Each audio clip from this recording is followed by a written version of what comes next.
সাদকাতুল ফিতর 2-10-100 সিরিজের প্রথম পর্বে আপনাকে স্বাগত।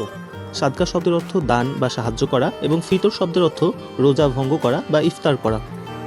বাংলাদেশ ইসলামী ফাউন্ডেশন এটি নির্ধারিত করেছে পরিবারের প্রত্যেক সদস্যদের জন্য 1 সা আটা কিংবা গমে দিলে সেটি 1 কেজি 650 গ্রাম এবং 110 টাকা, যেটা সর্বনিম্ন, এবং পনির হিসেবে দিলে সেটি 3 কেজি 300 গ্রাম এবং সর্বোচ্চ 2805 টাকা হয়। কিন্তু সবথেকে গুরুত্বপূর্ণ হচ্ছে এই সাদকাতুল ফিতর আদায়ের সময়টা। এটি হচ্ছে ঈদের চাঁদ দেখা যাওয়ার পর থেকে ঈদের নামাজ আদায়ের পূর্ব পর্যন্ত। আর আপনার কাছে যে সম্পদ রয়েছে এটি রক্ষণাবেক্ষণের দায়িত্ব আপনার। এটার মালিক কিন্তু আপনি নন, এটার মালিক মহান সৃষ্টিকর্তা। আর এর অর্থ হচ্ছে যার কাছে যত বেশি সম্পদ আছে তার কাছে অর্পিত দায়িত্বও তত বেশি।